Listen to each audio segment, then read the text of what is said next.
Muy buenas tardes, bienvenidos a otra emisión más de Perfiles del 6 y en esta ocasión es un gusto platicar con el internacionalista, miembro del Instituto Schiller en la Ciudad de México, Guillermo Castillejas, para hablar de lo que está ocurriendo en el Medio Oriente. Con el gusto de saludarle, muy buenas tardes. ¿Qué tal? Un gusto, Julio. Y decía al público que sigue a Canal 6 Televisión que hay un conflicto, bueno, hay varios conflictos en Medio Oriente, pero nos gustaría conocer a través de su conducto qué es lo que ocurre en Siria, donde ha dimitido el gobierno, el presidente Bashar al-Assad de manera pues muy rápida. Hay lógicamente todo un contexto en este conflicto y es lo que queremos ahondar con usted. Primero, ¿por qué fue tan rápida la caída de Bashar al-Assad? Bueno, muchas gracias por la oportunidad, Julio. Un saludo a tus amables auditorio. Esto fue súbito. Esto ocurrió en 10 días y Así tiene que es. ver con una dinámica en la que se está llevando las cosas a una confrontación global. Ese es o sea, lo de Siria no tiene que verse como un problema de los sirios, del gobierno, la relación que tiene con el ejército y los grupos armados, los grupos terroristas. Esto es un escenario mucho más grande en el que se inscribe la situación de Siria. Eh, bueno, en los últimos días lo que estamos viendo, yo me referiría a los análisis que están presentándose por parte de analistas muy serios, que nuestra asociación, el Instituto Schiller, ha estado retomando esos análisis. Yo me permitiría retomarlos y tratar de dilucidar qué es lo que está pasando y sobre todo la pregunta es, ¿qué viene después de esto? Así ¿Qué es, así viene es. después de esta crisis? Esto lo abordaremos ya, si usted gusta, más al final. Pues mire, Sí, Bashar al-Assad, si uno revisa su biografía, pues él no quería ser presidente, él no quería involucrarse en la política. Bashar al-Assad es el hijo, es el segundo hijo del presidente por casi 20 años de Siria, Hafez al-Assad, y Bashar, pues era un oftalmólogo que estudió en Londres, tenía su consultorio, y a la muerte de su hermano, una muerte accidental por un accidente de auto, Bashar tuvo que tomar el poder. Y la situación en Siria era bastante buena, con un país viable, una relación con el ejército, ujú, infraestructura. La nación era una nación, digamos, perfectamente con un futuro, ¿no? Y hasta 2011, cuando se trazan desde el principios del siglo XX, se trazan la primavera árabe, esta estrategia geopolítica de Occidente. En 2011 se crea lo que los medios occidentales dijeron que era una guerra civil, en realidad fue toda una operación financiada desde el exterior. Y en 2011 comenzó todas estas muy crueles acciones de estos grupos terroristas. Y lo que vemos ahora, pues 10 años, bueno, más desde 2011 para acá, cuando ya arranca la guerra propiamente en el 2014, vemos 10 años donde ha sido toda una mecánica de desestabilización. Es decir, el propio ejército sirio, agotado por tantos años de guerra, 10 años de guerra de alta intensidad, ujú. donde la economía siria está verdaderamente exhausta, la población ha sufrido muchísimo. Como se sabe, esto es público, el petróleo, los campos petrolíferos sirios están bajo el control de los Estados Unidos. Estados Unidos se roba el petróleo sirio los granos, la producción de alimentos también es robada. En esas condiciones, el país con una economía muy endeble se enfrenta a que todo el aparato terrorista que se ha venido reciclando, porque resulta que las armas que tiene este ejército que se llama ahora HTS, no es más que el mismo ejército al-Nusra, que a su vez viene de Al-Qaeda.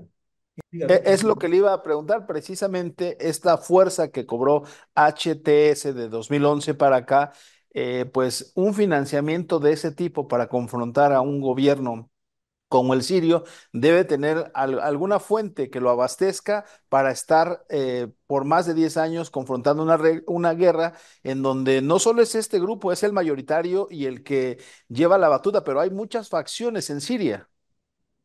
Sí, yo quiero recordar que precisamente en 2000, cuando estábamos en la situación de la guerra en Libia, que se dio esta supuesta revolución en Libia, eh, perdón, sí que fue en 2011. Nuestro fundador del instituto, de toda la organización, tanto el Instituto Schiller, que es la señora Helga Sepp LaRouche, junto con Lyndon LaRouche, que es su esposo, él hizo la evaluación de que cuando se asesinó, porque realmente se asesinó a Muammar Gaddafi, el líder, el presidente de Libia, LaRouche dijo, esto no es un asunto libio. Esto va dirigido a crear una guerra global, a una confrontación global que busca Occidente, y Libia es el primer peldaño de toda esa escala que quieren ellos subir. Por eso, ahora que vemos en Siria la situación, veamos qué dice, por ejemplo, un analista muy importante de la inteligencia suiza, él es Baud, es un hombre muy importante como analista suizo, y él lo que dice, miren, lo que estamos presenciando es en una entrevista reciente que la hizo en el sitio de Dialogue Works, con Nina Alcorshid. Este Jakes Baud es un militar retirado, analista de inteligencia. Dice, esto no fue una rebelión interior, fue totalmente guiado desde fuera, desde la primavera árabe, como habíamos dicho, y si ustedes se pueden fijar, tenemos ya combatientes desde Libia, luego se han venido combatientes de Turquía, y hemos tenido ahora una situación en la que se está escenificando desde fuera toda una balcanización, hacia eso va, de Siria. En ese mismo sentido, como lo acaba de mencionar, preguntarle cuál es el papel que están jugando, el rol que están jugando Rusia, Israel, Turquía e Irán en esta región. Bueno, aquí me gustaría mencionar lo que señala el propio, no solamente Jake Baum, sino un muy importante diplomático estadounidense, Chas Freeman. Él, lo que está señalando Freeman es el gran ganador de todo esto es Netanyahu, Benjamín Netanyahu. Y la razón es porque en una entrevista reciente dijo, miren, Israel golpeó fuertemente a Hamas, ya decapitó a Hezbollah y ya con la salida de Assad se quita este puente entre Irán, ¿verdad? Y Palestina, porque Siria fungía con ese puente para ayudar a que Hezbollah tuviera las armas necesarias y con esto se rompe. Ahora, Irán se va a tener que enfrentar directamente a Israel, que eso ha sido el propósito desde que empezó toda la operación israelí, se ha venido buscando la confrontación directa contra Irán. Y entonces el objetivo de Israel en este momento es la fragmentación de Siria. Rusia tiene dos bases militares, una base naval y una base de infantería, perdón, una base naval y una base aérea en Siria. Se habla de que por ahora se acordó el que no se atacaran se respetaran esas bases rusas, pero todo indica, según los analistas y nosotros mismos, vemos que lo que se está tratando es, ante la incapacidad del gobierno sirio de poder mantenerse en el poder, porque todo el aparato terrorista, financiado fuertemente, con el apoyo no solo de Estados Unidos, sino también de Turquía, entonces el gobierno sirio se ve en la incapacidad de mantenerse y decide entregar el poder para evitar el derramamiento de sangre. Y en este caso, Rusia, que ha sido hasta ahora muy cuidadosa en poder emitir un juicio, simplemente Rusia hace el traslado del propio Bashar al-Assad y mantiene por ahora sus bases militares. Naturalmente, lo que está pasando aquí es una, ha subido la escala de la confrontación global. Todo indica que la fragmentación de Siria, la balcanización de Siria, va de acuerdo al guión establecido por los belicistas de Occidente, por este gobierno de Biden, que en realidad no es el presidente Biden quien gobierna, porque hay un colectivo alrededor de él, que han decidido elevar la confrontación hasta poner ahora a Irán ya directamente contra Israel ante la caída de Siria. Y lo que vemos ahora, creo que me extienda, es el papel también turco, porque Turquía también está determinada a que quiere quitar a los kurdos, que son Ujú, controlados, por cierto, por Estados Unidos, ujú, quiere quitarlos y además sacar a 5 millones de sirios que viven en Turquía como refugiados y expulsarlos. Ahora, todavía hay muchos elementos para ver las implicaciones mundiales que tiene esto, globales, pero en esencia podemos decir que los Estados Unidos ahora están presentando los medios al líder de HTS, este ujú, ejército, a Mohamed al-Jolani, lo está presentando como un héroe ujú. y todo su pasado como un yihadista violento, cruel, ahora resulta que lo están disfrazando de un yihadista liberal democrático. Es lo que le iba a comentar, su nexo con Al Qaeda, incluso ellos han hecho precisamente a un lado, han tratado de deslindarse de este pasado reciente para precisamente no tener esa carga mediática. Y bueno, ahora vemos el trabajo que usted nos advierte sobre medios occidentales que tratan de ensalzar a este líder de HTS y ponerlo como el héroe libertador. Pues yo creo que este guión se puede ver, yo creo que perfectamente con lo que el Instituto Schiller hemos insistido en que se vea lo que acaba de decirse por parte del contraalmirante Thomas Buchanan. Muy importante lo que dice este hombre. Thomas Buchanan es el director de planes y políticas del Comando Estratégico estadounidense. Acaba de tener una reunión en la Universidad Georgetown, muy reconocida por ser el centro de operaciones de discusión de Henry Kissinger.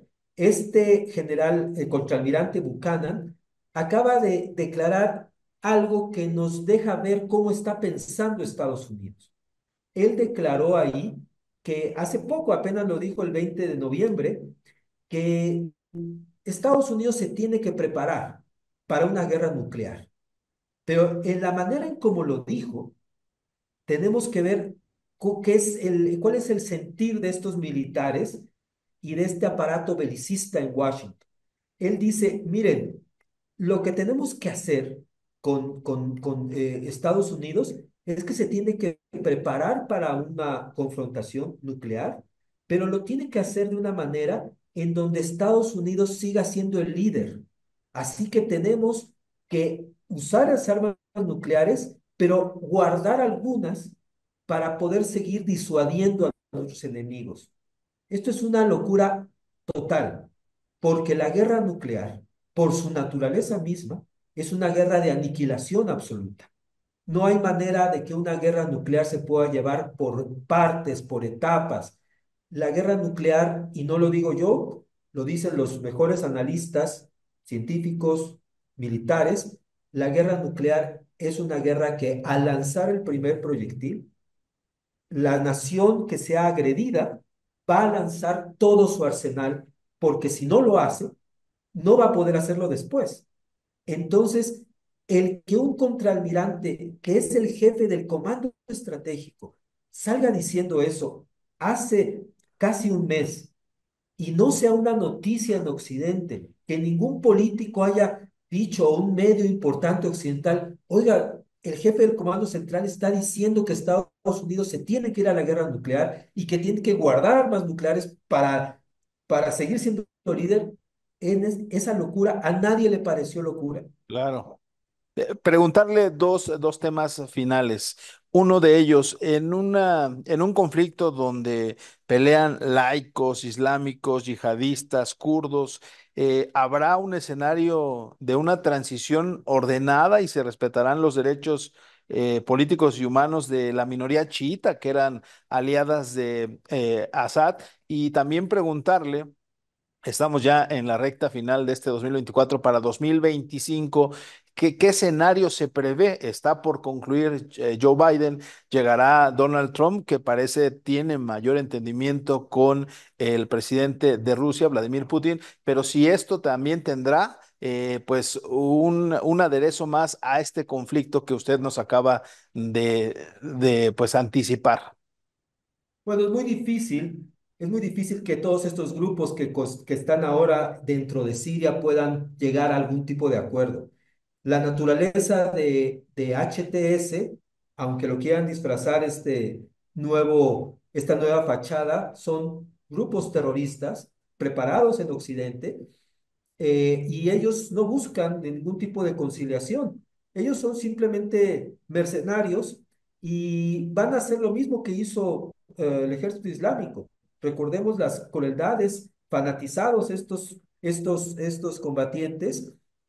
No puede esperarse que vaya a haber una conciliación. Al contrario, además van a balcanizar a la propia Siria. En ese escenario no se puede más que ver que va a haber confrontaciones todo el tiempo. ¿Y qué va a pasar cuál es el escenario? Pues el problema que tenemos con Donald Trump es que él es una continua contradicción. Puede ser que hable mucho, pero también es cierto que su gabinete, la gente que ya está mostrando que va a estar en su gabinete, es gente extremadamente problemática, belicistas, gente del propio sistema, veamos a quién puso como encargado del tesoro, pero también tiene alguna gente que está en contra de la guerra, como su asesora, Tulsi Gabbard, que la acaba la nombró, una mujer que ha estado totalmente en contra de la guerra de Ucrania, fue militar, retirada, una coronel, pero es todavía impredecible qué va a pasar con Trump. Él está en contra de la guerra en Ucrania y él ha insistido en que va a buscar la negociación con Putin. El problema es que Trump sí está de acuerdo en seguir entregando armas a Israel y está de acuerdo en que se tiene que continuar la política de confrontación contra Irán. Así que el escenario previsible es que las naciones, todas las naciones de la mayoría global del planeta, tienen que tener claridad en que esto es otro paso más a una guerra mundial. Estamos acercándonos a ella. Lo que está ocurriendo no es solamente el proceso de Siria, sino todo lo que va a venir después. Toda la escalada, vean lo que está pasando en Taiwán, se está amenazando una guerra de Estados Unidos contra China. También Ujú. está el mismo escenario de Georgia, se está preparando un nuevo Maidán, ¿no? Con las mismas características que fue Ucrania en el 2014. Entonces, esos escenarios se están activando para que todo se cree una confrontación. Por lo tanto, el mejor escenario que puede haber es que el sur global, las naciones que conformamos toda este bloque, nos decidamos de forma firme a parar la guerra a través de la diplomacia, la presión internacional que tiene que haber. Preguntarle precisamente si en este contrapeso del sur global tendrá su incidencia el crecimiento de los BRICS. Por supuesto. Yo creo que es en este momento el mundo tiene la enorme ventaja de tener toda una plataforma de operación, de cooperación, que son los BRICS, ahora ampliados a 23 países, que representan el 57% de la población del planeta, que representan el 47% de la producción mundial de petróleo, y que hay muchos países más dispuestos a unirse en una plataforma de cooperación. BRICS no es una alianza militar, es una estrategia muy bien estructurada de cooperar y de llevar el mundo a un nuevo sistema, donde las relaciones entre las naciones se basan en el respeto, ¿verdad? En el asunto del interés común. Entonces, utilizar la plataforma BRICS es en este momento absolutamente esencial y instamos a que muchas naciones más se unan, como México, a la plataforma de los países BRICS, siendo esta la mejor forma de evitar guerras, es estableciendo los mecanismos de cooperación de largo plazo, que eso es lo que ha evitado en la historia el que continúen los conflictos.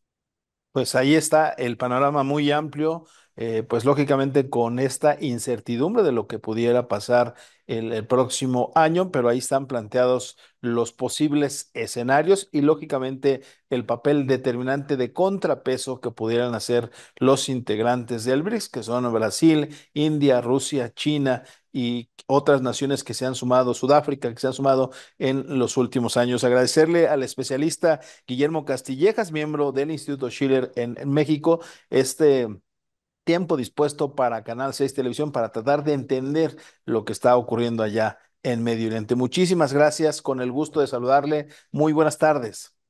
Muchas gracias, un placer. Hasta luego.